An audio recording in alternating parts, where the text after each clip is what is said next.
Hi guys! Welcome to our mini vlog. Eto nga tulog na tulog si Tisay at si Kuya Tisoy. Sarap kasing matulog ngayon. At after nga magising at kumain ng umagahan, eto ang dalawa, bibili daw sila ng toys. Sabi ko, okay lang bumili basta galing sa pera nila. So marami silang naipon na baon at ayan, bibili sila ng laruan nila. Eto ang nabili ni Kuya, worth 60 pesos. Si Aling Tisay naman, todo tipid talaga sa pera niya. So ayan ang nabili niya, worth 20 pesos naman.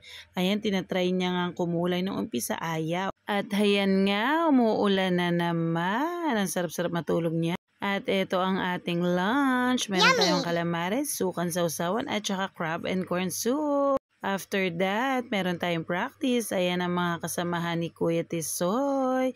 Ayan si Gerson. Binawalan ko nga huwag tumapat sa electric pan. At heto, nangungulit na naman siya. Eto nga pala, merienda time na. Wow! Ayan ang napakasarap na luto ni Tita Rebecca and ni Tita Janice.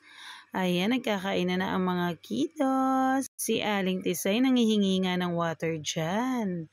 Ayan, mga pagod na pagod kakasayaw, lalo naman tong batang mataba na to. Walang kaselan-selan. Thank you for watching guys. Ingat kayo palagi. God bless you all. Good night.